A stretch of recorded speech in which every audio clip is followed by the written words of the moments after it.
This week on Influence, we ask and answer one simple question. How the hell do blind people play video games?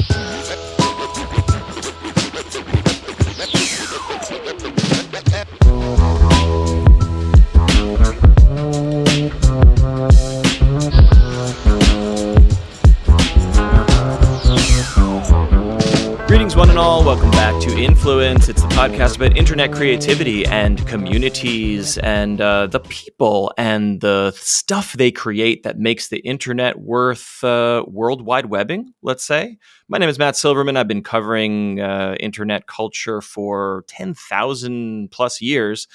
And I'm very excited about this week's show because it concerns a topic that I am very passionate about, which is video games. Now, when I play video games, I like to look at the video games, and I like to hear the video games, and I like to touch the buttons that make the video games go.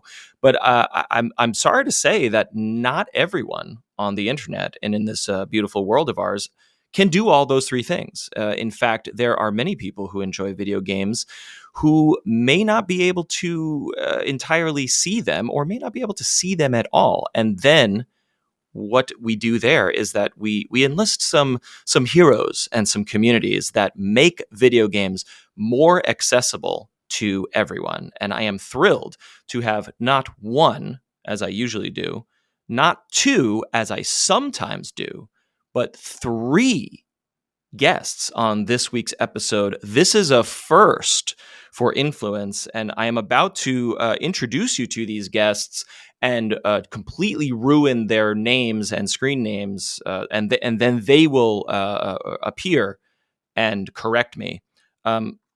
Aure, he will correct me in a moment, is a video game modder who recently developed a screen reading tool for one of my personal obsessions, the popular deck building poker game Balatro. If you don't know Balatro, we'll talk about that in a minute. And this mod enables blind players to enjoy the game for the first time. I saw a post about this, and I saw so many people getting really excited about this new way to access this amazing game. So I had to reach out. We also have SightlessKombat. That is combat with a K, like the Mortal Kombat variety. He is a video game streamer and a reviewer and an accessibility consultant. We'll hear about that in a minute. Who was born completely blind and still plays some of my favorite video games on the internet. And we'll talk about that in a minute. And lastly, but certainly not leastly, Ohylli, he's going to correct me as well, who is a visually impaired accessibility advocate who curates news and information about video games for the blind community. All three of you, welcome to Influence.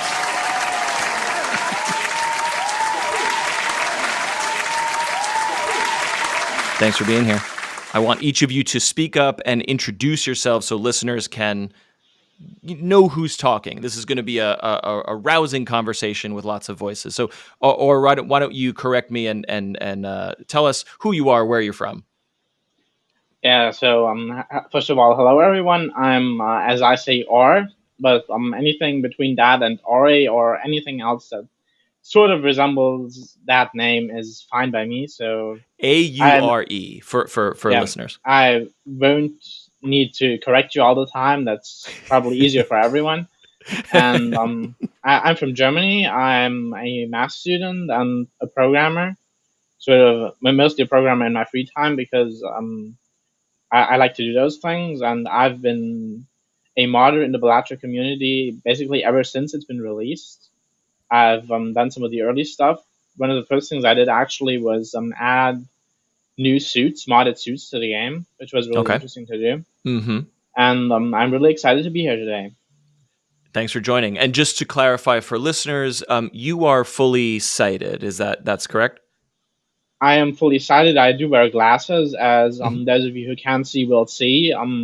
It does mean that I'm to some degree visually impaired, but I'm perfectly able to get around and see everything. So I do not count that as any sort of real visual impairment. Mm-hmm. And I'm very interested in how you found your way to the visually impaired gaming community in a moment. But Sightless, welcome to the show. Please introduce yourself. Hello, thank you, Matt. Hi, everybody. I am SightlessKombat, award-winning, multi-credited accessibility consultant, gamer without sight, having absolutely no sight whatsoever, and currently accessible gaming and immersive technologies research officer for RNIB, that is Royal National Institute of Blind People, the UK-based sight loss charity. And as you may be able to tell, I am also from the UK as well. I've worked on titles like God of War Ragnarok, Sea of Thieves, Gears 5, Killer Instinct, Horizon Forbidden West, just to name a few over the years. I stream on Twitch. I put videos together for YouTube, post stuff, thoughts and things and information on social media about accessibility of titles that I'm playing. Amongst many other things. And of course, I write reviews for my website as well, accessibility reviews from my first-hand perspective as well. So, and I will confess, I am not very good at Balatro. as those of you that watch me will know, I am absolutely not great at it, though I'm getting there. And that is, of course, thanks to the amazing work of Aure and the team, community team, however you want to look at it, who actually allowed me to get into the game in the first place. Because without the mod, I would not be playing. So there's the value of modding, and of course, native accessibility is crucial. But modding stuff in when native accessibility doesn't happen is also an avenue to consider. Yes. Very fascinated in that distinction. So we will talk about that quite a bit on the episode. And Ohylli, I'm messing that up, but please introduce yourself and share about your background. Yeah, that was very good. Yeah, so I'm Ohylli. I am a blind gamer from Finland. So maybe the introduction was a bit inaccurate. I don't really consider myself a curator of accessibility news. Just had tweeted some random stuff, so I just consider myself maybe a regular blind gamer, though I have made a small attempt for kind of content creation or advocacy. I have made some very casual, unprofessional YouTube videos about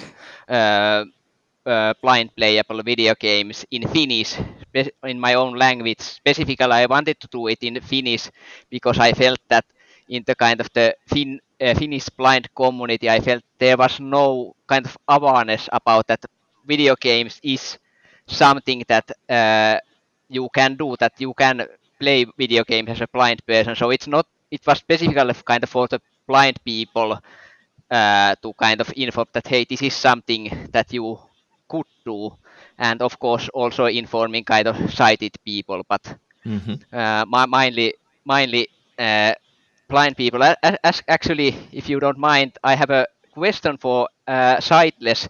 How do you think in the blind community in general, how do you feel that is gaming known that it can be done, that blind people can play video games? That's a very good question. I think it's known, but only, there are lots of people saying, oh, what games can I play? Looking for activities for, maybe older people or younger people, that kind of thing in terms of games. So that there's, as much as it is known, it's only known by a relatively small sort of area of the community, as it were, or like people with sight loss, across the spectrum, because of course sight loss is a spectrum. And, I think it's a matter of promoting that, so a game like Balatro, where the genre is kind of completely different to what's come before in terms of, it's based around poker. So like a traditional card game, but it's got these real unusual, what are called in certain guides and things, illegal, characteristics in terms of like what poker hands you can play, that kind of thing. Those things are very interesting and different. So people might look at that and be like, oh, this is new, this is different, this is interesting. So, even having a game like that come in really sort of potentially widens the reach of gaming, as a entity that people know they can get into. Does that make sense? Is that good enough clarification? I hope so. It works for me. I'm glad you asked that question. To start, Sightless, you mentioned this spectrum. So can we define some terms? Blind, sightless, visually impaired.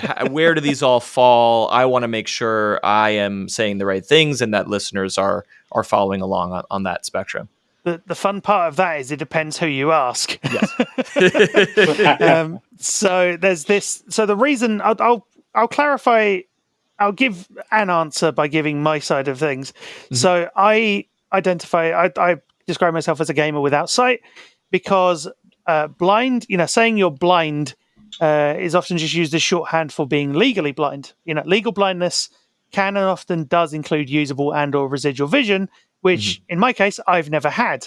So, whilst you could say, oh, you're a blind gamer, that's technically correct, but also no, because it depends on how you're looking at it. So I say to people, I'm a gamer without sight because, of course, from my perspective, that indicates, I have no sight whatsoever. There are still people who come in and are like, how are you doing this? How does this work? Like, whether that's coming from a place of, I've never seen a person with no sight play video games, or whether that's coming from a person who's not quite understanding what it means, is irrelevant. The point is they're coming in, they're asking questions, they're being interested in how it works. So if people come in and say, oh, how are you doing this when you're blind? I don't mind that necessarily because, I'm able to then say, I can't see anything at all. This is how it works for me.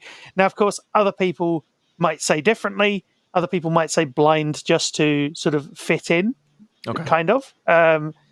But, it differs from person to person. It's very much a subjective sort of thing. It's not a thing that you can necessarily define. Yeah. I could sense, Ohylli, you wanted to step in. Yeah, sorry if I interrupted. I just wanted to say my perspective and maybe clarify. So when you said that it depends on who you ask, but for me it also depends on what language you ask.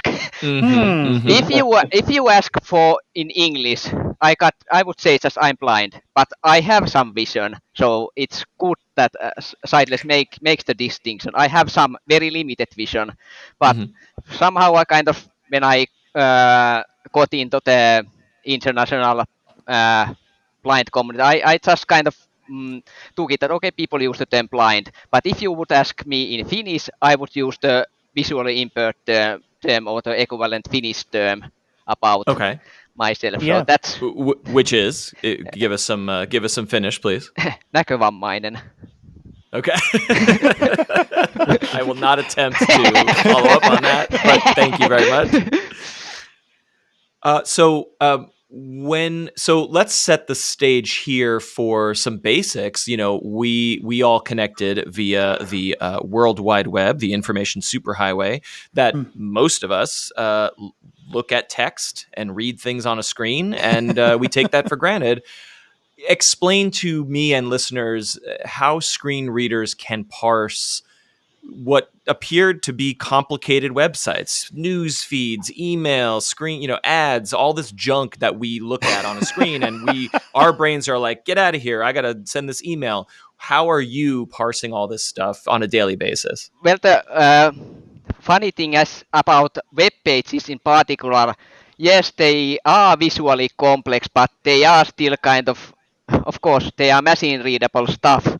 So they are kind of relatively easy, at least if they are not too complex, because basically web pages are just text, and the text kind of defines the structure of the web page. So for technically oriented people, I'm talking about HTML, how you kind of code web pages. So it defines, this is a heading, so a title, this is a list, this is an item in that list, this is a table, this is a row in that table. So that information is, I say, relatively easy to parse for screen readers. So maybe also we as a blind people are more aware of the structure of web page because we use that to navigate. We navigate, for example, a lot of using headings of the web pages or various form elements, buttons, tab, checkboxes, or tables, lists. So that's kind of my contribution to this. I don't know if Sightless, you want to say more.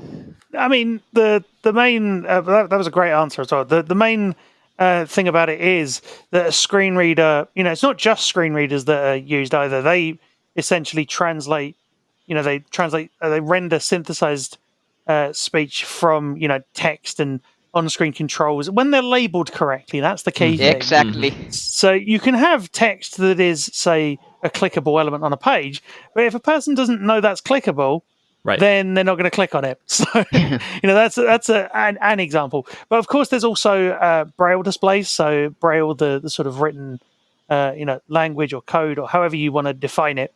With that, you can have the same information rendered in that format as well. So you can sit and read. You could potentially play Balatro just via Braille. Maybe. I haven't done that yet. And from the tech, to clarify on the tech, it is a device that's reading the text and then creating the Braille bumps tactilely on the pad. The screen reader gives it text. So, for example, I have a Braille display, and now I say display, but it only shows, I think, 40 characters. So, and there are also different. There are some. They are bigger. Some show 80, and there are some pocket models that show, but it's quite a very small amount of text that it can show you. It's less of a display.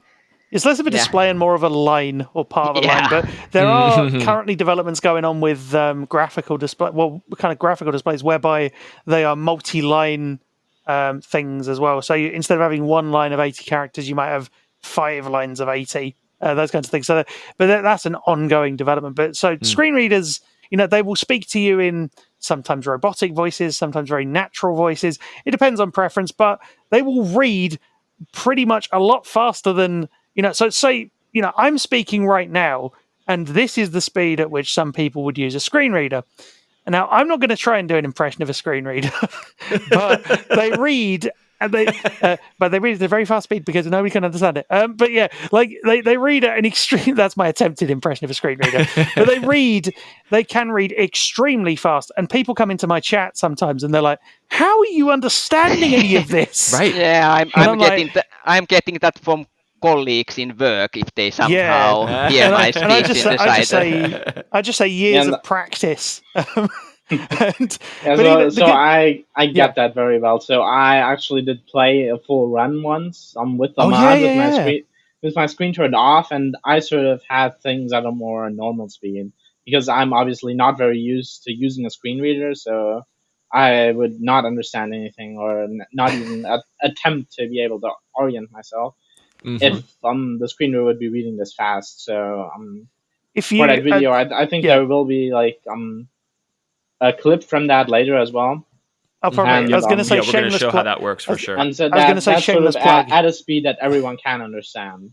Oh yeah. I was going to say shameless plug as well. If you want to hear the difference between the perception of, how people might sort of read screens, like the speed you think people might read at versus the speeds I actually read at or close to it. I do have a YouTube short that shows that off directly, comparing the two. So you know what? I'm gonna play a clip of that right here so that listeners can hear that and we can and video viewers can see what you're talking about. Hi everyone, I'm SightlessKombat. This is the speed most people think I read at. If you're reading video game text at this speed, it can take you much longer to get the information you need than it would for a sighted person just reading the text. And this is the speed I generally read at. I've used a screen reader at speeds like this for years, so I'm much more comfortable processing information at this pace. It also means that I can find information I want more quickly.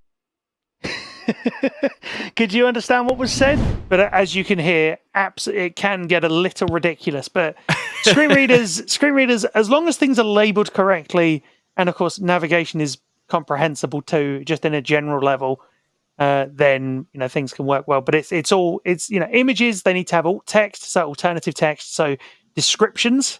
So for instance, my cap's got RNIB, designed for every gamer or whatever on it, and it would describe that instead of just saying image. It would say, a cap with the words RNIB, designed for every gamer on it, in whatever color writing. So it would give that information. So it's partly on the screen reader to do the heavy lifting, but also on people putting content together. The amount of posts I see on social media with just image, it's like, well, this isn't fun at all. And it's like having a blank. Think about it this way: it's like having a blank box with just the word image in. So it's, oh my word, received this amazing new thing, image. It's like, oh, great. What is that? And then I have to go and ask people. I'm like, what is in this image? There is no alt text. What? Asking people. It's 2024. You ask an AI. You can do that too. But seriously, the bitten aside, but the things that ChatGPT and similar things can do, they can describe images. That's quite awesome. Of course, that does not mean that you should not use alt text. Exactly, that's not an excuse. For sure, but it's a cool tech thing that you can do. That is fascinating. So I'm going to have you all back to talk about how AI and image generation and LLMs are creating accessibility. But we must move on to, of course, the topic at hand, which is video games. And my leading question is like, okay, this is a visual medium. It literally is called video games. What drew you to this? How did you find your way? Especially if Sightless, you were born without sight. Like, how did you get here to become so in love with this medium? If I had an insert unit of currency here for the amount of times people had said, why are you doing this? Well, that and it's a visual medium. It's literally a visual medium. It's called video games for a reason. Or you're wasting your time. Go outside and get a new hobby. The amount of I've not had as much vitriol in terms of that respect thrown at me as some people might have done, but I have seen my fair share of it over the years. But in terms of how I got here, though, I started gaming from a very young age, playing PC games that, I didn't have any sight, of course, and I never have, but I played PC games just because they were there, kind of thing, I guess. And stuff like Fighter Pilot, which I later found out was seemingly an EA budget title, which is very interesting. All right. And the thing was, I wasn't really knowing what I was doing. I didn't know screen readers existed, none of that. So I was just pressing buttons and seeing things happen and literally nosediving a plane into unseen territory because, why not, right? And it was one of those things where I just did that. But then I got introduced to audio-only games, or audio games. Okay. Games that are designed, specifically for blind, low vision, games without sight, however you want to look at it. Do you have an example of that maybe mainstream audiences would know or be familiar with? No, that's the key thing. Mainstream audiences don't know audio games. But a modern example would be The Veil Shadow of the Crown, which is technically an audio game that released in the last sort of few years. But I'm talking, there's a whole history of the genre going back really is a genre going back, 20 odd years plus, 25 years really, if not longer. But those games, I played those and then realized that sighted people weren't interested in engaging in those because then, if you just got a black screen with a logo on it, that's not very fun. If you've got a screen with things on, people are like, oh, what's that? So I then got into things like fighting games, PlayStation 1 games, Street Fighter, EX Plus Alpha, Tekken 3, those kinds of games. And from there, sort of have graduated over the years through various console generations and now have, PS5, Xbox Series X, that kind of thing. And, of course, PC games, much like Balatro. But, there is a place for audio-only games, arguably, but there's, in terms of actual innovations now, we're really seeing that happen in mainstream circles. Yeah, I think audio games are mostly blind people creating games for each other. Yes, that's a good way to describe it, Ohylli. Okay, yeah, right. Agreed. Yeah. So we've established sort of how screen readers communicate the content of the web, but now we're talking about, like text-based games or audio-based games. That makes sense to my brain, but then, action games or three-dimensional games or puzzle games, like how does that work from a screen reading perspective? And then I have questions for Aure too about Balatro specifically. Yeah, I was just going to say, Ohylli, that it doesn't. Yeah, I was going to say, like, in terms of how it works from a screen reader perspective, most of the time it doesn't. Yeah, exactly. That was I brought up. So, for example, Of course, Sightless, you can elaborate, but shortly, it's audio cues is, for example, one way of using it. So giving information through audio. So I think one good example is Forza Motorsport. So it's a racing game. Okay. Part of the Forza Motorsport series, the most recent game published last year, I think October or something like that. It is accessible for blind players because they implemented these blind driving assists that help you kind of stay on track, or mostly stay on track if you are me, with various audio cues. So for example, Forza Motorsport, for sighted players, it has this I don't remember what it's called. This Racing kind of line. Do you racing think about the line. racing? It shows visually you the racing line, the optimal way to drive. So there is an audio version of that kind of pans the audio of your car engine and tires to the direction where you should be driving. So if it's centered, you are okay. But if it's, for example, start to go right, you should be steering right. Then there are cues for the edges of the track. Then there are cues for kind of deceleration cues telling you that you should slow down. So there's a visual version of this. The racing line turns different colors if you should be I deceleration. So there's an audio cue. There are cues. So you're playing in headphones. I assume you're playing in headphones, and then you're sort of feeling when you're drifting too far to the left or right based on the panning of the audio cues. Is that accurate? pretty much. I mean that, and also I have the good fortune to have a surround sound set up as well.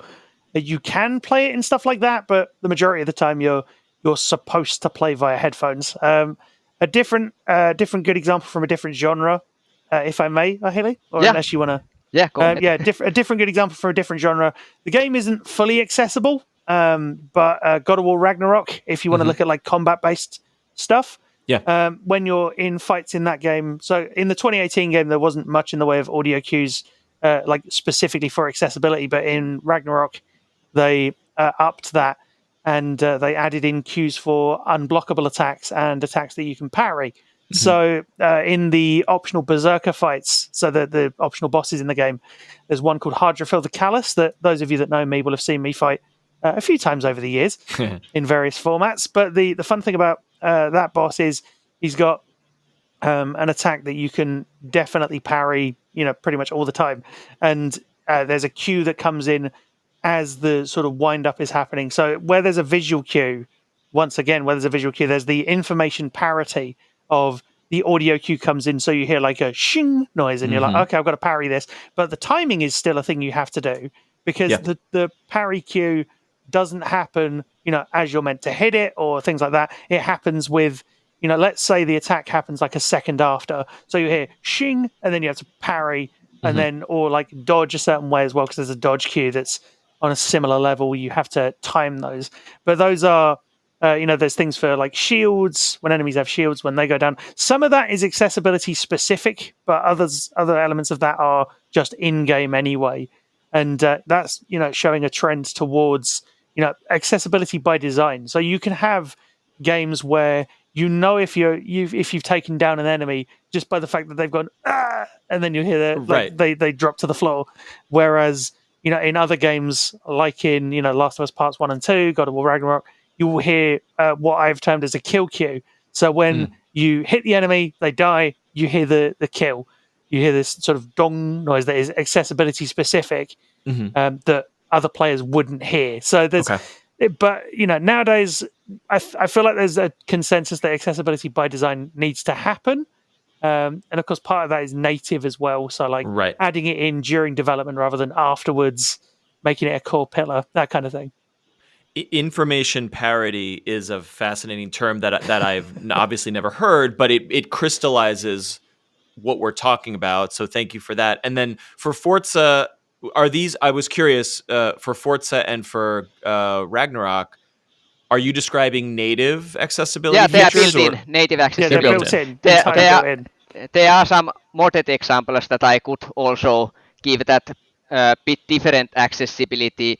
There are accessibility mods for Stardew Valley and Factorio, and they both offer quite a similar feature in their accessibility mode this kind of object navigation or object finder that it tells you what is around you, and you can kind of browse these different categories of items that are around you, and then it tells you in what, because both these games are two-dimensional games, kind of camera above, and they are kind of tile or grid based, so it can give you coordinates. Okay, here is your coordinates, and this is the coordinates of this object, and it even can.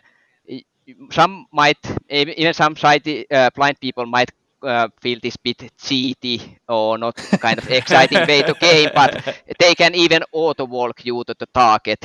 So they can, interesting. They can give, but they can also give you just a direction. So see, auto walking makes sense, because I think as a visual gamer, like we just sort of, it's like I gotta walk to the farmhouse, so I just do it. I don't think about it. So to eliminate that hassle, so that you can actually enjoy the game, yeah, you are makes still a lot of making sense.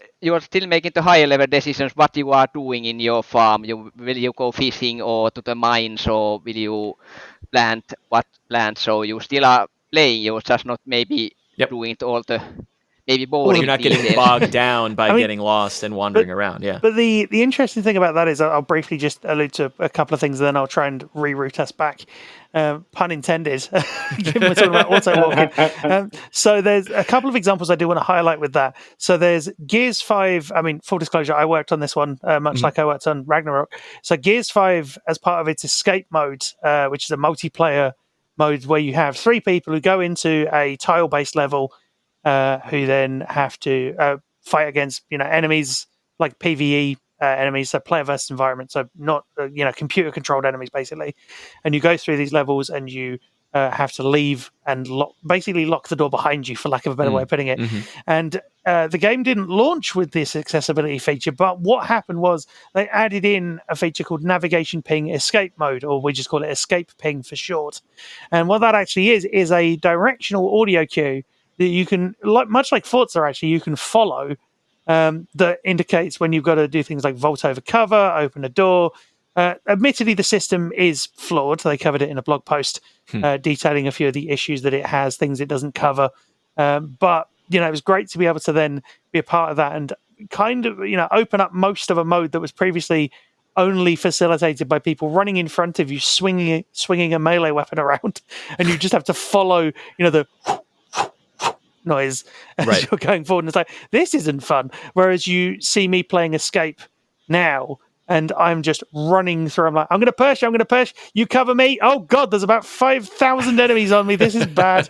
Or whatever it is. Including with other gamers without sight, me and a fellow gamer without sight have actually gone through Escape together, just as a duo, and we've managed to beat levels just with that system being in place. And the other one is one that's coming up, is going to be of relevance in October, because it's Diablo 4. And Diablo 4 is, very much a sort of top-down, well, kind of top-down-ish kind of thing, like, grid tile sort of aesthetic, I guess, to an extent. Sure. But the interesting thing is, of course, you've got like geometry sort of that can intercede very much, get in your way and make routes a real pain. But they're adding nav assist, and they said they were going to add it a good while ago, but we got to see it recently in a public test build that was available for a little while, and it makes such a difference. Again, little audio cue that you just follow, and indicates when you're getting closer to your destination just by in that version I think it was just volume and maybe a frequency as well to an extent, but but the point being, you have a way to get around there.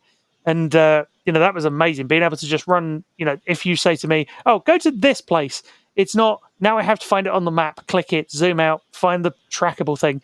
It's now I just follow the ping, and it makes it so much easier. Yeah, it still was not perfect, but better. And of course, the issue was that it did not work in dungeons. Yeah, but they're working, as far as we understand, they're working on that as well. So we're going to see where that happens. But the one accessibility, the mod thing that I'm going to talk about, with a couple that I'm going to talk about for this, that will route back to Balatro, is Slay the Spire. Because Slay the Spire is very much a roguelike deck builder thing where you are using a screen reader to have all these what were previously just graphical type things that would never read with a screen reader. You wouldn't be able to get through it without it. They are then rendered as text, and you can just read it. See how much energy you've got, see what the incoming damage is, how much block you've got, any other sort of modifiers and things. And you can. I've got very close to. I think I've beaten at least one run, but I've not got all the way to. I'm nowhere near as far in as some people are. But the cool I have thing is, I have killed the heart multiple times. See what I mean? Nice. Yep. Different players have different experiences. But the key thing is we are able to have those experiences. And I think, Aure, you'll be able to then come in and discuss the Balatro side of things, how you've constructed this and helped put it together in such a way as we are now able to play one of the biggest games of 2024. That's my next question. Yeah, so we've Sorry, talked Matt, about for taking over your job there. no, please. Well, I wanted to point out that we're talking about AAA game for the most part. A lot of AAA games from big studios, Sony, Microsoft, etc., who have a sort of financial incentive / duty / resources to natively build this in to their games. But now we're switching over to Slay the Spire and most importantly Balatro, where these are small indie teams who may not have the expertise, but these are games that are not big open world games. They are they have discrete assets. Let's say like a card is a card. It has a value. We can communicate the value of the card to the player. So Aure, how did you start working on this? How did you approach it from a programming point of view and build this sort of third-party mod for players? Well, so first of all, as I said, I've been working with Balatro and working with the source code and just making mods and also just sort of working on the mod loader as well for Balatro pretty much since it's been released in February. And that's sort of been really helpful to just know how the code is structured and get around and sort of have an idea of where I would even have to start. And then for the most part, what I ended up doing is taking the UI elements, sort of what would then be rendered as visuals to appear on screen. I would take that data and I would basically parse it back into text. It's sort of a bit backwards and not the cleanest way to do things because you sort of have the text to start and it kind of gets parsed into all these rows and columns and have everything be colorful, and it's it doesn't easily read like in lines of text, but it's sort of all individual words basically. And I construct the text back from that just to basically have the exact things that would also be displayed on screen. And then there's also some special cases where I have to do other things like look at what's in the boxes sort of around the button that I'm currently trying to hover. So for example, when you're trying to enter around, there would be a button that you press that just says select, or it might say upcoming or defeated. And what you're really interested in is what's sort of around that. Right. And I sort of have to account for all this context and what these different kinds of scenes sort of require in terms of context. And there's some stuff that I still have yet to include. Like, for example, if you're in some sort of card area and you have jokers or you have playing cards, you might not always be able to figure out where exactly you are in that menu. If you're the first card from the left or if you're the fifth card from the right. Maybe. Yep. Yeah, when you want to reorder a hand, I think is what you're saying about like before you play it. Is that what you're referencing? For example, reordering hands or just figuring out what order your cards are even in, and just reordering your jokers as well, or figuring out if you're accessing your joker slots or your consumable slots. These are next to each other, and currently there's no indicator if you're in the joker slots or consumable slots. You just have to wait until it says like the rarity of the joker, or if it's a tarot or a spectral card. These sorts of things. Not to get too far in the weeds, but does Balatro have open modding support? Like, did the developers allow you to peek behind the curtain, or have you like cracked into this game to get it working? I did not have to crack into the game to make it working. The great thing about the engine Love2D that's used for Balatro is that you can basically just open the executable that ships that the game ships with. You can basically just turn it into a zip file. It's basically a zip file, and you can just open it and peek inside, and that's sort of how pretty much everyone in the modding community started to sort of figure these things out. And then mostly what I use for the mod is basically just to patch into specific lines of that code and modify it, as well as just the parts that are sort of separate and sort of the API, so to speak, and all of the text and survive that's separate, and I just let the game load that in. Yeah, that's fascinating. And it's fortunately pretty easy to get started on this, just because you can very nicely look into the code and see everything and how it's structured. As I said at the top of the show, I observed members of the blind/visually impaired community getting very excited about your mod. So what was once you released it or publicized it, what was the reaction from the community?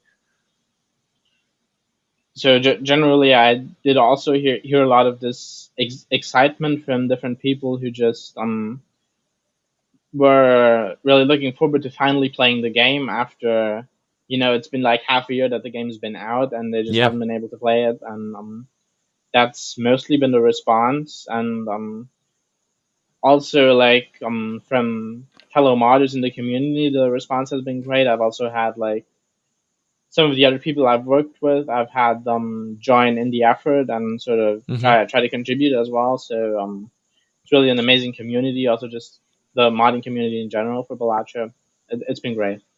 Yeah. Have you heard from the developers of the game? Have they said, "Hey, good job. We wish we could have done this," or how's that been received? Unfortunately, no. I've gotten no sort of contact or response from Local Thunk. But in part, I think it's because the game has just grown really large and it's a big community, and he doesn't have time for these sort of things. He's a solo developer. It's not even a team. Yeah. It's just him working on the game, and him who made all of the games. So I understand that he doesn't really have time for that. A solo developer who just announced, as of this recording yesterday, that the game is getting Witcher updates, not DLC. I think these are free updates. These are free updates, and it's pretty much visuals where you can change the way your face cards look. And there's another larger content update announced for next year, so we're all looking forward to that. And this has sort of been a rather small update to the game, which for those of us who can enjoy these visuals is pretty exciting. So it sounds like these are just coats of paint making the cards look like cool characters. It does not affect the gameplay, and therefore you don't have to update or change the mod to account for this update, hopefully. Yes, indeed. I did have to change a couple of small details in the mod loader, so in SteamModded, as we call it. I did have to adjust a couple of patches that interfaced with the code for sort of this kind of setting sprites up for everything for the cards, and I had to change a little bit there to make it all work, but nothing major basically. Yeah, and I do have the accessibility mod wasn't affected at all. I was going to say I do have an interesting sort of idea that I might as well just run while I'm thinking of it, because I know Aure, you and I have spoken, about sort of various modding things as well, but the idea of having these visuals, they don't make a difference to gameplay, but it'd be cool if they did make an aesthetic difference, audio wise, maybe when you play these cards potentially.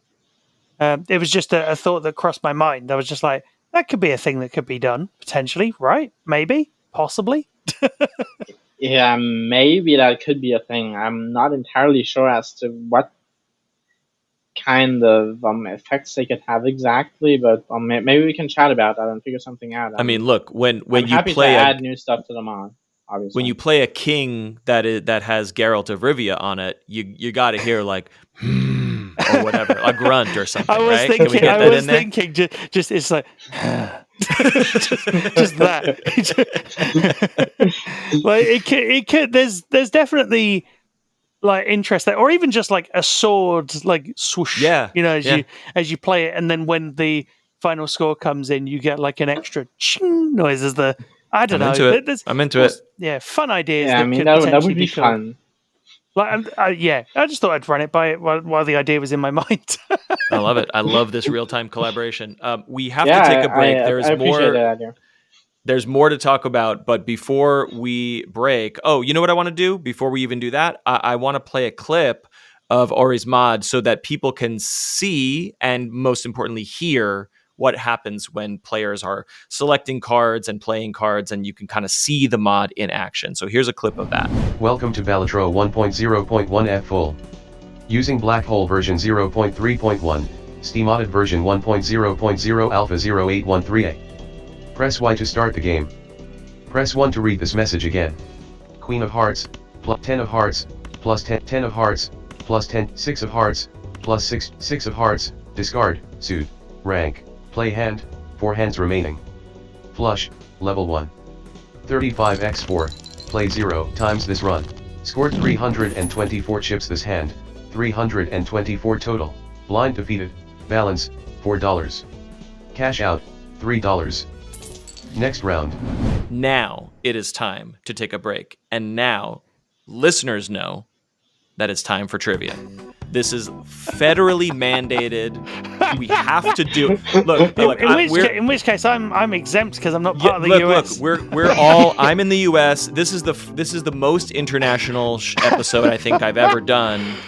So this is a great question. All hydrate while he's talking about trivia. I have to do it, but are you all exempt? Please check your local laws and municipalities. This week's trivia is about this amazing community of blind video game enthusiasts, and this week's trivia is about Tim Doucette, a man in Nova Scotia, Canada, another country that we're adding to the mix here. Tim is also legally blind. He was born with congenital cataracts, and when he was a baby, doctors surgically removed the lenses of his eyes in order to widen his pupils. While this did not restore his vision, he realized much later in life that it did give him kind of a superpower. What can Tim Doucette see that others cannot? I have 3 choices for you. Each of you will give your own answer. And if you get it right, I will buy Balatro for everyone listening. No, A, Tim has extraordinary night vision and can see things in the night sky like stars, planets, and nebula far better than most people, and he has since become an amateur astronomer and even has his own observatory in Nova Scotia. That is choice A, super night vision. B, Tim can see certain bands of infrared light, which is invisible to most humans, which he discovered one day when his wife was using a new TV remote, and he could see a faint beam when she changed the channel or the volume on the TV. That is choice B. Or is it C, Tim developed what doctors call heightened synesthesia, where he can see, quote unquote, sounds, especially music, in visceral detail. His description and illustration of certain tones match their actual waveform with uncanny detail. That is heightened synesthesia, that is C. Which of these is true, and which of these did I make up from my very stupid mind? This reminds me of an episode of sort of like Would I Lie to You or House of Games or one of those UK shows. These are UK shows. I'm not familiar with those, but they sound fun. No. I get it. I genuinely... I feel like... I don't want to influence other people's answers by trying to work it out. Or you can discuss among yourselves and then maybe put forward a unanimous answer. Up to you. Are you up for that? Rest of you? You up for that? Yeah. Go for For discussion, me. see if we can work it Yeah, out. discussion. Yeah. Yeah, for okay. So discussion is great for an audio podcast. If you just sit silently and figure out what you're going to answer, not as good. We're just sitting here. You just hear the sound of silence. Just play that in the background. Because I was thinking, like, synesthesia is, that could be maybe brought on by stuff. I'm not really sure where to begin unpacking this. Yeah, Like, there's a lot. Yeah. Synesthesia is at least like a real thing, but Yeah, it is. Yeah, but I feel how it could happen after the surgery. I would go with A or B. I at least throw the C away always immediately. Of course, I know it's a real thing, but I feel the same way. So sort of it's a real thing, but I don't really see the connection to the surgery. Yeah, exactly. Maybe, yeah. And B, I don't know if it's physically possible. It's about the cells in the eye or something like that detect the light. So would it be physically possible even to see infrared? Yeah. Yeah, I mean, on the one hand, I guess sort of the lenses only really bend the light and then change the wavelength. At least not that much. I was trying to remember what lens. I was trying to remember what lenses actually do in terms of the function of it all. Oh God. I think now I'm leaning towards A. Yeah, I mean, I thought A sounded like one of those things that could be plausible, like weirdly plausible. And the fact that an observatory was mentioned, it sounds. Of course, the observatory, it could be clever misdirection, giving touch of detail. I was going to say, I like to add a lot of detail to the fake answers. That's what I mean. But the trouble is, they all have enough detail that they. So ergo, that's not. I mean, we could. I don't know. We could if we're leaning towards A, we could just go for it and see what happens. I'm not. I'll be honest, I don't feel like I'm totally sure myself. But I'm not sure. Fine. It could be. Yeah, me neither. It's just a feeling. Yeah. When you said trivia question, I didn't expect multiple choice, sort of interesting fact finding. This is what we do here. It sounds like the team is leaning towards A. Are you going to lock that in? Yeah, why not? Yeah, All right. Everyone goes with A. We will find out the correct answer after this important break. You know it and I know it. This show is about online communities and is made possible by online communities, especially those who gather on patreon.com/influencepod. Thank you to everyone who supports the show at any financial level, and for those of you who subscribe to the show there for free and get updates, upcoming guests, like a newsletter, algorithm free. But I especially want to thank the executive producers. Those are the fine folks who contribute to making this show possible at the $10 or more level, and they get their names read on every single last gosh darn episode.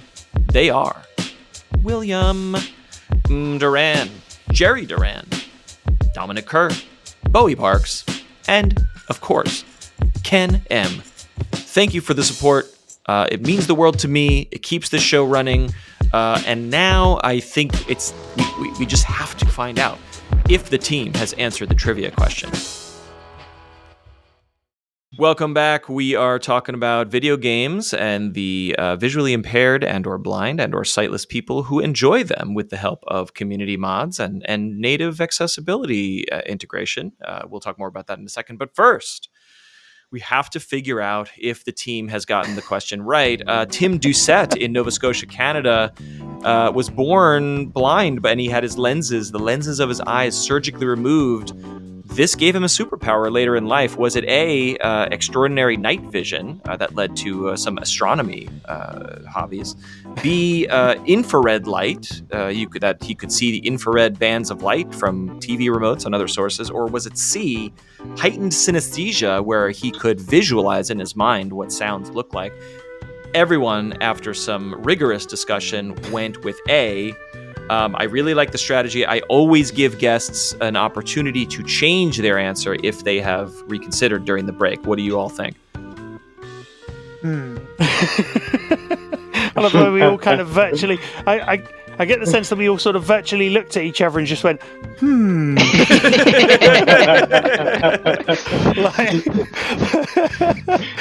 mean, I get that, but do you actually always give your guests that opportunity? Is the question. Oh yes, I do. Why are you disclaiming? Listeners know I'm not lying. Are you just trying to tell us that we've not got the correct? No. line? I like to cast doubt. I like to stir the pot here. But let me know. What do you think? Oh, come on. This is... I don't know. Yeah. That's the trouble. My brain wasn't ready for this. Exactly. I feel... I don't know. I feel like we had what discussions we could, because C still has an inkling of truth, but it just sounds... I don't quite know how that would have impacted the surgery at all, other than of course him realizing it later, if it were to have happened. So what do we want to do? Do we just want to go with A, or? But for me, the other thing is for C. How would you realize that these things are connected? Like, how would you connect it to the surgery? Is the thing. That's sort of another point. So I think I'd like to stick with A. Yeah, okay. For me. All right. Why not? We'll do that. Yeah. The team is sticking with A. The correct answer is A. Indeed. Tim said. Yeah. Balatro for everybody. Yes, Balatro for everyone. This is from a news article, I think from it's the CBC, which is the Canadian Broadcasting Company. The quote, though he didn't know it for decades, that operation also made him a perfect candidate for stargazing because even with 10% of his eyesight, Tim sees better in the dark than most. In fact, an operation he had in his teens actually left him with super night vision. So on one of his first nights out with a local astronomy club, he looked through a telescope and could see things in the night sky with way better detail than your average sighted person could. Wow. And this led to a whole sort of amateur career as an astronomer, and he has this observatory, and I believe is an advocate for this kind of work. So I found that very fascinating. That's amazing. That's really cool. See, you learn things with podcasts. You learn. I hope so. I hope do. so. Speaking of learning things, so we went all the way back in time to, early PC games and this sort of like no one really paid much attention to the blind community when it comes to game accessibility. But how is it getting better? Sightless, you're obviously a consultant. You're working with studios to make improvements here. Like, how far have we come? How much further do we have to go? Ooh, well, the big question, arguably.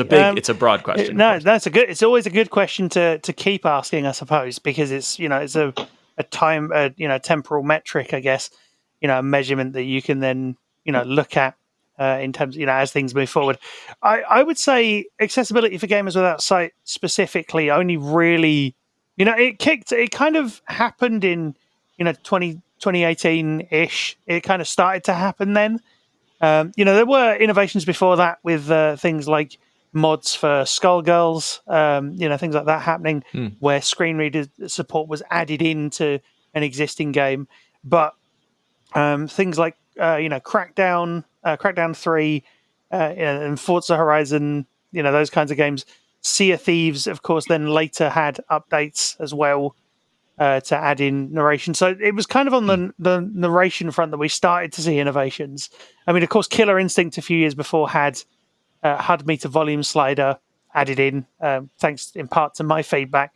And Injustice, Gods Among Us had interactive audio cues, but it was very sort of patchy, I guess you could call it, sort of very, very sort of scattered accessibility efforts. And then sort of from, before 2020, when Last of Us Part 2 came out and added a load of accessibility in as a cohesive package from, existing ideas, a few ideas of its own, that kind of thing, thanks in part to the work of the amazing accessibility team who, worked on it, including Brandon Cole, who is sadly no longer with us, the accessibility consultant who put so much into that game as well.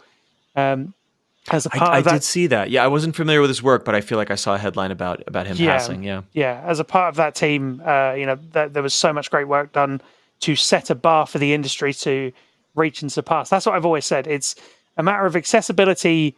You're not saying, oh, this is the most amazing thing ever, this is the way it should be done. You're saying this is the bar for the industry to now not only reach, not only go for, but to to not overshoot, but like to completely surpass and do better with. So if your game, to quote God of War, is do not be sorry, be better. So if your game isn't as accessible as it could be, but you've put things in, you don't need to be sorry about it. Just improve it next game, or next patch, next patch. Keep going. And as for where we are now, we are seeing, to an extent, we're seeing a greater level of games including accessibility, but not necessarily for gamers without sight to allow full playability, which is a real shame. Yeah. Last year we had a few. We had Mortal Kombat 1, we had Forza Motorsport. Diablo 4 kind of started its journey to an extent. There are likely other games I'm neglecting in that list. Stories of Blossom as well, of course, the point and click kind of cozy adventure on Steam and other platforms as well. Brock the Investigator. So look. Not familiar with that one, but it was a small indie game. If I may shortly just say, we're talking about indie developers. So it was developed by a small indie developer. I think a single person. It is this kind of point and click, or the developer called is punch and click, because it combines adventure games and beat 'em up games. So it was a small this kind of indie game. It's like a cyberpunk, as Ohylli rightly points out, punch and click game, where you got these kind of beat 'em up elements and finding things and all sorts of that. And you play as an investigator, quite literally. If you look it up, you will see what I mean. It's very cool. And but the point being, we're seeing games include accessibility, but there is still a massively long way to go. Even looking at stuff like Star Wars Outlaws, that's released. Even looking at things like Space Marine 2, I feel like I need to say Space Marine as Space Marine because that's how it was said in the first game. But even looking at stuff like that, where it could be accessible to gamers without sight, and unfortunately isn't for various reasons. It leads me to another thought, which is like, what is the financial incentive for, let's just focus on big studios because they have the resources and budget to do it. But there must be a spreadsheet that's like, well, only 3% of people who would buy this game are visually impaired, and the amount of work it would take to reach those people is not worth the squeeze. We all want it to be true, but how do we incentivize companies to actually do it if the bottom line is really what matters? I mean, if you want to be really shallow, increased accessibility equals increased sales. But is there enough sales to make it worthwhile is my cynical question about it, right? Most certainly, because the reason people aren't buying your inaccessible game is because it's not accessible. Yeah. So there are people who literally bought consoles for The Last of Us Part 2 because it was going to be accessible. Wow. Okay.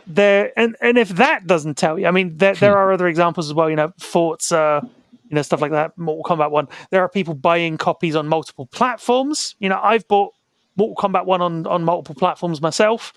For instance, that's not the only example, but I have, the Veil Shadow of the Crown. I mentioned it earlier.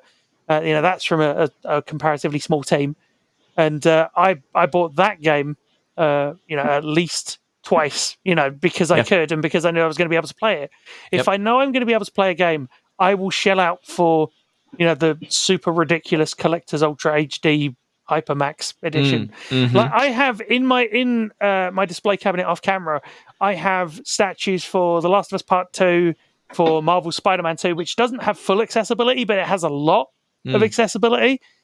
Which has been somewhat improved, but that's a whole different discussion. I've got, stuff for God of War Ragnarok. I've got, various other ones as well.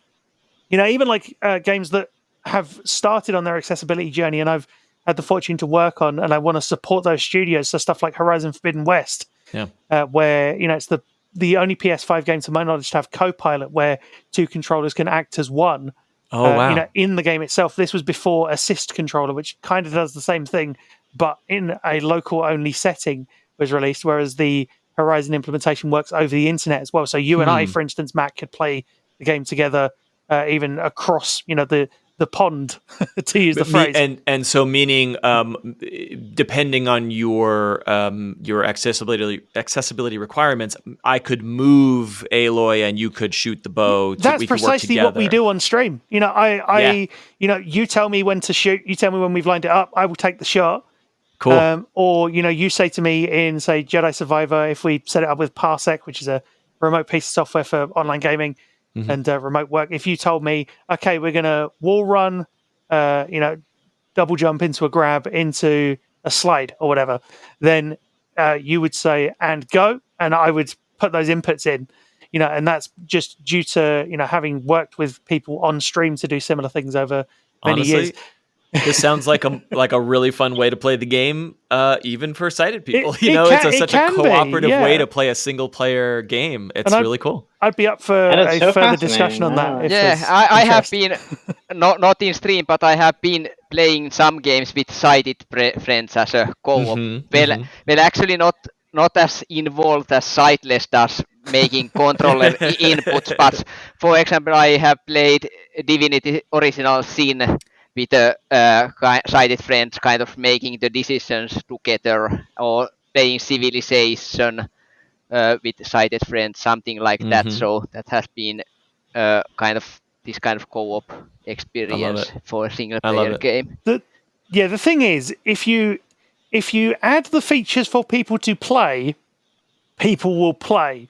And the other way to look at it is, I heard it once. I can't think off the top of my head who I heard it from, but it's a great quote. We are all temporarily able-bodied. It sounds depressing, and it's really deep, and it's extremely hard-hitting in that respect. But it's true in that sense. Like I've said to people before, people are like, "Oh, I couldn't game without sight." All these accessibility features, whatever. I'm just like, well, one day, you may wake up and you might not have sight, or you might lose it over time. That kind of thing. You'd still want to be able to game. You would still to say, to all those Dark Souls players, those Elden Ring players, people playing any number of games, Call of Duty, Apex Legends, all of those, Fortnite, all of those kinds of games, and many, many more. Think of any popular game, really. The chances are it doesn't have enough accessibility to be played without sight. But the fact of the matter is, if a person who plays those games suddenly had no sight or was losing it and couldn't game, but accessibility features allowed it to happen, that would be amazing. And that's the key reason why it's an ongoing battle for it to be included, because everybody can benefit from it. So audio description. So a sighted person misses a detail in a sequence that's key to the plot. Audio description fills in that detail. Well, it could, as a secondary track that indicates visual information. So, or characters leaving and entering scenes, gestures, facial expressions, interactions with the environment, those kinds of things, or even like title cards and text and things. So, a long time ago in a galaxy far, far away, audio description, all of that kind of thing. But if a sighted person misses that and the AD fills in the gap, that's an accessibility feature. That's how accessibility is helping. If a person is sitting too far away from the screen to read the menus, narration could help. If they have trouble. If their controller's acting up and they want to aim at a target, they hit aim assist helps a little. Or, the classic ones are, of course, subtitles. If you've got a baby in the other room and you don't want to wake it up, put the sound down, turn the subtitles on, and you're good. You can still play. All those kinds of things are accessibility things. And, of course, what helps one person will help many other people. Design for one, extend to many. And, of course, sorry, I was going to say the key thing, nothing about us without us, i.e., get people like Ohylli, myself, or people with any number of different disabilities. Get those people involved as early as possible and through the iterative process. So not just once, but throughout development. So if you've done a feature, if you put a feature together, and you say, come in and test this. We'll come in and test it, and then you say, come back later. We've tweaked this. Now how much better does it work? And we're like, oh my god, it's amazing. Or why does this do that? You know, so we're giving that feedback on an iterative basis. So it's all part of the same whole in terms of, you know, if you build transparency with the community as to what you're trying to do, if you get people involved who are going to help you, you know, providing that lived experience, if you then market those accessibility features so that people know they exist way before launch, Right. You know, while you're developing it and get advice from the community, if you then sell those accessibility features as a part of your launch and post-release and keep improving it, people will buy your games, you will earn more money, and then you'll be able to put more accessibility in. I love it. At least as the theory goes. It's iterative and it's a snowball effect, and it reaches more people than you expect in that initial launch. I have to let all of you go, but before I do, I would love to know, outside of streaming, outside of work, outside of modding, what video games are you currently playing that you are enjoying? Or you first. What are you enjoying besides Balatro these days? Well, it's sort of another really recent release that I've been enjoying a lot and that I've been playing on and off is sort of a bit of a similar game to Balatro itself, Dungeons and Degenerate Gamblers. It's oh yes, again, I think I've seen that. Sort of this kind of deck builder, but it's not poker, but it's blackjack. Okay. Oh, that sounds fun. I'd be able to play that. That's what I can understand. Get to work. Get to work on the screen reader. I haven't really looked much into modding for that game, but I've joined the community over there, and now I'm up to do some things with it. Maybe in the future, if cool, if things turn out that way. And I think it's an amazing game. It's really fun as well. Great. Ohylli, how about you? Are you playing anything that you're enjoying, a recent release or a classic? Well, Balatro, of course. Yes, of course. But other games, but I have been recently playing, well, not a recent release, but I've been recently Factorio, as I mentioned before. It has an accessibility mod, so it's this complex factory building game. I'm in the middle of my second playthrough after launching my first rocket, if anybody knows about the game. See, every time I play, I love the game so much, but as you all know, it's like I've done all this work, I've optimized the factory, I've made it work to my designs, and then you level up the tech, and you're like, oh fuck, I gotta disassemble everything now. That's part of the game. That's part of the game. It's part of the game, and I get it, but I've never launched the rocket for that reason, but I want to go back. I haven't either yet, but I do play. I've played Factorio on and off on stream too, which I was checking that out too. And I did it amazing. like once on stream. I need to sort of go back in and properly look at it again because they keep improving the mod and doing a fantastic job with it as far as I've heard. Cool things going with the mod. Yeah, it's amazing, and I just wanted to shout out one more to something you all said earlier, which is like we perceive a game like Factorio as like this open world procedural, build anything, construct anything. But as you mentioned, it's a grid. There is a finite, almost like a chessboard of like there is a computationally finite amount of things that we can communicate with information parity, and it's just like you just don't think about that unless you're in this world like you are. So I appreciate it. And I was going to say, accessibility is sometimes easier than you might think. Yes, exactly. But in terms of what I've been, in answer to what I've been playing, I'm still playing Ragnarok, trying to help with the community guide that I'm helping co-write.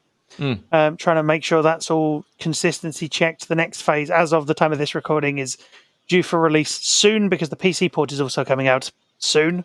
Trademark. But I've also been I've been dipping my toes in Star Wars Outlaws because that's just come out. Looking forward to playing that on stream and seeing how far we get. But yeah, I've also been looking at a mod for the Banner Saga, which has been slowly progressing. Oh yeah, I will have to try that when that's and it's not quite finished, but it's looking good. I can see where the good thing is with accessibility mods, when you get to peek behind the curtain, you get to see that progress, and you're like, yes, okay, I can see where this is going. I like this. Yeah, you're following. I have to try that game for sure. It sounds like my kind of game, this kind of strategy. Absolutely. And again, mostly grid based, right? But you're making me think about like, okay, you're following the development of games and then simultaneously following the development of community mods so you can play said games. And that's a fascinating. Not always. Banner Saga has been around for a while. Sure. But sometimes if there's a game, and there's transparency around modding, so stuff like I've been looking at stuff like Baldur's Gate, Doom Eternal, Witcher. I've been curious. Unfortunately, I am not a programmer, not yet anyway, in that respect. But I am at least looking at avenues for people to either mod things in or create stuff with the official modding tools. So even Killer Instinct, a game that is now over a decade old, I'm in discussions with a modder at the moment to see if we can get the menus to narrate, which would be amazing because that's pretty much the only barrier to stopping it being fully playable on our own terms, as it were, without assistance. Yeah, but just a shout out, you melted Baldur's Gate, so any Baldur's Gate 3 modders around there, please give me that game, I want to play it. We will talk. We will talk to. If you want to mod a game, if you want a modding project, come to all of us people, as in Gamers Without Sight, who want games modded, because we will give you ideas. Yes. All right, you heard it here. If you are a programmer, go ahead. From a developer's perspective, that's really the most helpful thing. Sort of getting in touch with you guys, getting in touch with Gamers Without Sight, and just getting things started and getting something out there, and then just go from there. It's not that hard to get started, and it really helps a lot just being in touch with people who have these ideas for what might be useful to add to these sorts of mods. If it's not native support, which obviously is the most desirable thing, but if that's not a thing, mods are the next best thing. And if you're looking to get started and you're playing a game that you maybe do mods for and it's not accessible, I do encourage everyone who has that knowledge to just try it out and get in touch. Yeah.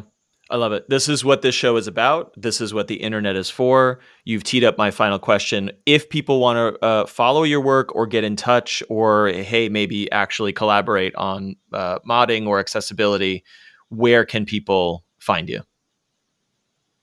Who wants to go first? Aure, why don't you go first? Yeah, sure. I'll go first. So for me personally, at least currently, I'm a lot around the Balatro Discord, the official one. It has a bunch of modding channels, and you'll see me around there if I'm doing something. And if you just reach out to me over there, you will find me. So that's probably the easiest way to just reach out and talk about whatever you want to talk about. Cool. Ohylli, what about you?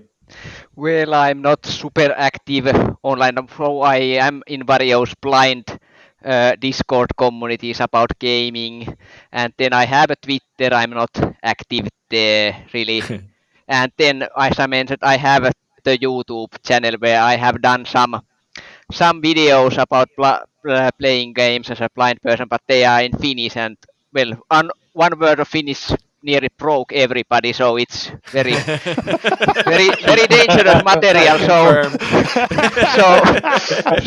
if somebody happens to speak Finnish, so you can check those out. But if you don't, then stay away. You cannot handle them.